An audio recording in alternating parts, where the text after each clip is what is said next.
What's going on, families? How's everybody doing today? Welcome to the Family Show. Welcome.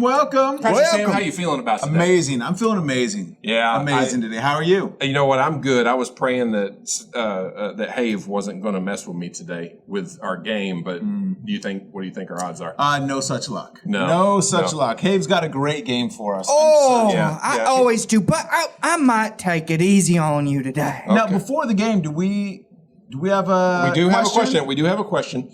Question came from Billy, and Have. Billy wants to know, do you have any other clothes outside of your Christmas Bible story Joseph costume?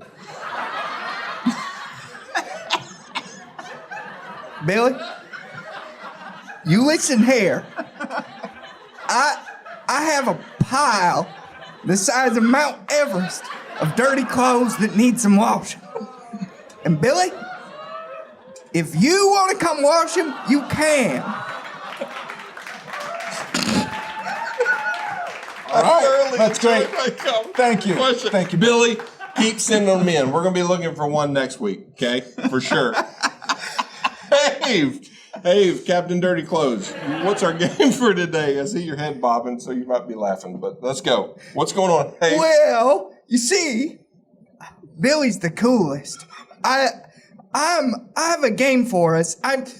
One of the reasons that I can't wash my clothes is because I spend too much time watching the TV. Oh yeah, it happens a lot. That'll do it. And when we call them squirrel moments, Have. Oh, squirrel. Yeah, exactly. Like that, yeah. And if I'm not watching the TV, I'm playing on my phone. Yeah. Or my other tablets and devices. Yes, one of them iDevices. Oh, it's driving me batty. Yep. So what I decided to do was I said, no more movies. Whew. How you doing with that? It's not easy, but I've learned a new trick. Okay. And part of that trick is what we're going to do with our game today. All right. Okay. Sounds interesting. Right. Okay? What we got? What we're going to do is play a game where I am going to give you a quick synopsis of a movie. Oh. Okay. And you have to guess which one it is. Okay. I like this. Sounds great. I like this game. Okay? And then you get the fulfillment of watching a movie without actually watching it. I don't know. That's a stretch. A great sense of satisfaction. Yeah, I like the rationale. Well, you haven't heard the narrative yet, so right. let's give it a try, okay? But first, let's name today's game. Yes. So, and we're gonna try something new for today's game name. Okay. I want you to name it. Me to name it? You. Go, Todd. Okay. So today's game is the awesome game ever. Awesome game ever! Yes. I love it. That's all I could come up with. I love it. I was put on the spot. It's grammatically correct and everything. Okay, kids. On the count of 3, let's point in the air and say "awesome game ever." Awesome game ever. All right. Here we go. Ready? Awesome game ever. Explosion. Thank you, kids. That was good. Woo! Man, No, that's fireworks. I see very little these days. Yeah, exactly. Okay, our first movie. Are you ready? Yes, I'm ready. Okay. There once was a planet. It was called Earth. And there were little humans on it, but they left because it was too dirty. Okay. Earth. Humans lived on it. They left behind a couple tiny little robots. Those robots' job was to pick up the garbage and stack it into little cubes. It sounds like Harry and the Hendersons, but I don't think that's right. No. Yeah, I know. It was a horrible guess. What do you think you said? Horrible guess. Then one day, another robot flies down and sees the planet Earth, looking for new green life. Ooh. She scans a boot that has a little plant seed in it. It sounds... A little shop board. I'll give you a hint. It's a Pixar movie. Oh. What's the robot one? Wally. Whoa! Oh, you got it. Good job. I was gonna say Terminator. Good job. but I don't think Okay, that's- because you got it, Shut up. Sam, Okay. you get a prize. Oh, is Okay. it this down here? It's a little robot. Yeah, if you could grab it for me, Tom. Here you go, Oh, there you go. Excellent. Oh, is this? Sam. Yep. This is not Wally, but No, maybe but it's cooler. It's very like Wally if he grew up and got a paint job. All right. Wonderful. Love it. Next one. Hey. Okay, our next one. It's a story about a boy and a girl who fall in love in an abandoned house. And then they get married someday. And they grow old together, but the old lady, she gets sick and dies. That's sad. They were saving up all their money to go on a big adventure around the world. Up. Up! You got it! Whoa! Great movie. You get a prize now, Todd. Great movie. Is it this? It's the dog. You see the dog? Oh, Because you remember yeah, Doug? yeah. Squirrel! Doug, squirrel! Squirrel. Squirrel! Squirrel. Hey! That's amazing. That's amazing. It's much better than your robot. Looks like your dog at home. No, it doesn't. Okay. Okay. I got one more for you. Yep. All right. It takes place in the ocean. Ocean. It's a story about a little fish Oh, yeah, I know this one. and his father. I know this one. You don't know this one? Well, Can you guess it just off that little clue? I totally can. You think so? Yeah. I would say it's Finding Dory. No! No, Finding Nemo. Yeah! Hey, Woo-hoo-hoo! nothing wrong. Dory's the blue one. Dory's the blue one. Yeah. You That's got it. good, That's and, good. and you know the gift you get for that. Oh my goodness. Go looking in the gift box. Let me see. Oh, look at that little whippersnapper. Oh! There's a little Nemo himself, and he's eating a Wait. worm. You put. Can I borrow this for bath time? That would be pretty amazing. Yeah, you can. That'd be amazing. Hey, that's a great game, bro. Yeah, Great that game, is our great game gift. for today. Exactly. And look, guys, that only took us a few minutes. Yeah. And it was like you watched 3 movies. 3 movies. It's still not the Amazing. same. Dave. It's the exact same thing, and it minimized our screen time by 3 minutes. That's 30 minutes. We can try that at home, kids. It's great. Great idea. Exactly. Well, Thank you, Have. Yeah, well, we got a great conversation we're going to have with everybody today. Obviously, because of our current situation, watching a lot of screens, whether it's phones or computers or TV, whatever it may be, and just how we sort of navigate that as parents. So stick around. We're going to jump into that conversation, and we'll see you soon. Ready? Woohoo! 1, 2, 3. Well, welcome to our conversation today. We are talking about technology and talking about how can we manage that as parents. And so I think this is a great conversation for us to have today. Really practical, really Super practical during this time. Well, I tell you what, one of the things, our kids are growing up in a world where technology surrounds us. We don't live in the world like maybe you and I grew up. I remember having encyclopedias down the hallway and all those things. And if I just had that conversation with my daughter last week. if you needed to learn about grasshoppers that lived over in Egypt, you had to go look it up in the G section and the whole world. But we're so surrounded by technology. It literally is everywhere, whether it's binge watching on Netflix, which I don't know that I ever heard about binging on anything outside of donuts, which God bless donuts. But anyway, squirrel. It's technology, video games. Kids spend hours playing video games, and I'm as And adults. Yeah, adult too. I'm right there with it. YouTube. I don't know what it is about YouTube. You can go there to look for something really responsible. Just getting some sort of a vortex. And then the next thing you know, 14 hours later. yeah, you feel like you're like, I just wasted all this time of my life. Our phones surround us, our tablets.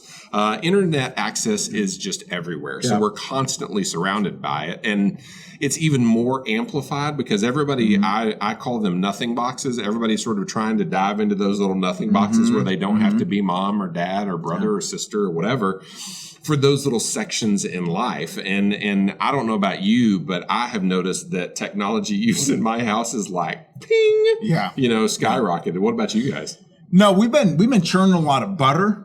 We've been better stop. doing a garden, Lightman's gonna strike. making our own clothes. Yeah, no, it is exponentially up. I mean, our use is up, and it's yeah, for sure. But I think even with it being up, there's some really, really good things about technology. And I think that's the conversation we want to have is, I mean, we can always look at, well, there's always some negative things, but there's some really good things. I just think even this last week, or 2 weeks ago, we did the virtual VBS, and we were able to do that all online because of technology use. And I think that's a really, really great thing. So there's some really, really positive things. So exactly. Well, I think for me, the thing is how do you manage that as a parent? Because there is really beneficial points to it, and there's things that we have to sort of manage and understand. I think of even some of those kids that are sort of on the little bit more introverted side, that this is really their social engagement for a lot of these kids. But how do you manage it? How do you understand those things? And you have your simple things, safety filters for your younger kiddos, and timers, and parental control. But man, that is hard. Like, you sort of have this sort of beautiful moment and everybody's happy and peaceful, and then you're like, wait, why are they happy and peaceful? And it's like, well, the 4-year-old has been playing the game the whole day, and that's why everything is, rainbows and cupcakes. And then you're the one that goes in and goes, well, I'm going to be a super parent, and I'm going to take, and then everything just they lose their mind. Yeah, exactly. But there is so many benefits to it. But it is really, trying to figure out how do we manage technology well with our kids? How do we juggle those things? Because there is, pros and cons to it. Yeah.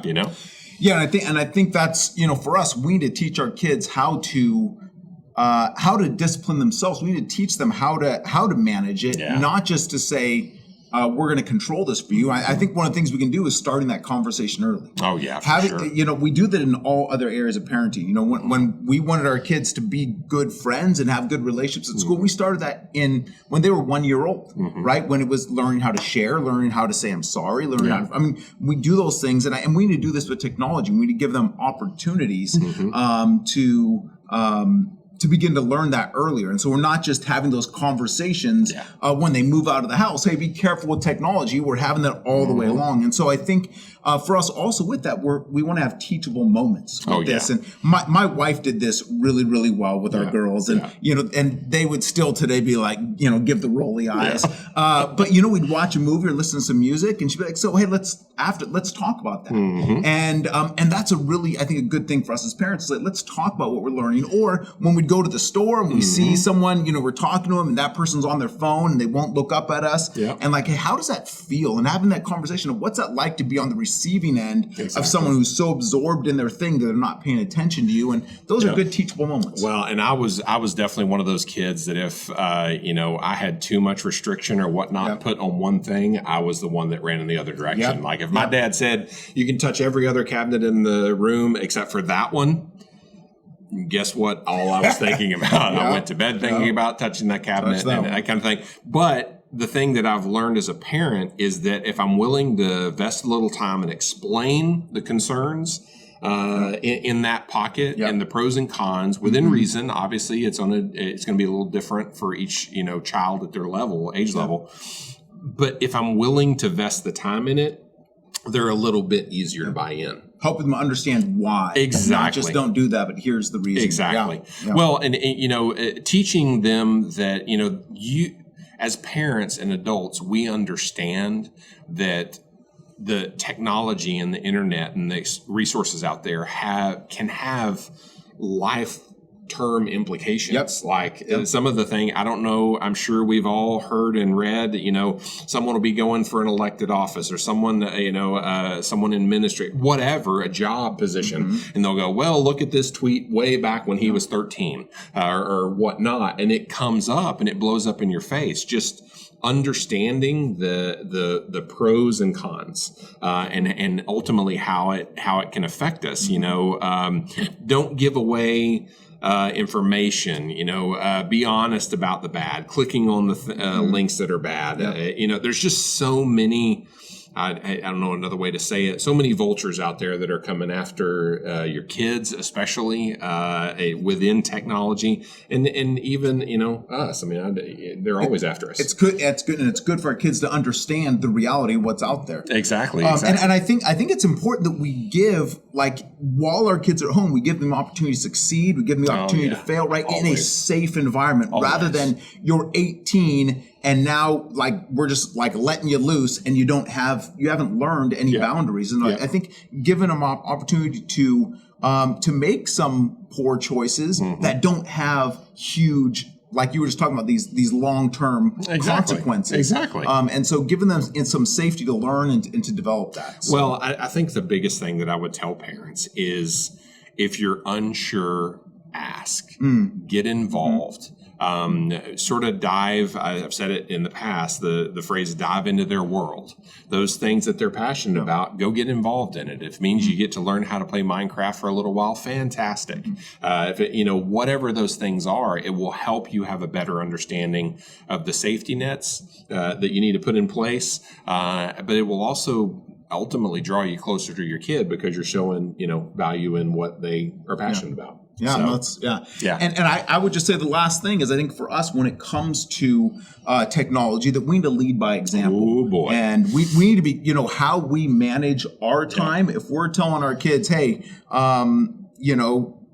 like I just simple things like, let's put the phone away at dinner time. That's one of the things that we've tried to do is when we're at home, let's put the phone away at dinner time. Let's have conversation when someone else is talking to you. Let's put the phone away. And I am guilty of that. Like I'm engaged in something else, and it's so annoying. It's so annoying when I'm talking to someone and they're not engage with me, but I do that to them. And so I think for us, leading by example and saying, hey, I'm going to put my phone away. I know that's one of the biggest complaints that kids will have about their parents is my parents are on their phone too much. Well, that in general, that could literally encompass everything. You know, those kids are products of the homes that they're raised in, and what they see and the influences they have. So it is not easy. And I know we get pulled on, but I remember talking to my kids. It wasn't too long after we bought their phones, and they were like, man, it's the greatest thing. I said, there used to be a time that we didn't have phones. We couldn't do GPS tracking. We couldn't do all these things. And we made it perfectly fine. Yeah, we played with Sharp Tonka toys and those kind of things, but we're fine, right? Yeah. Yes.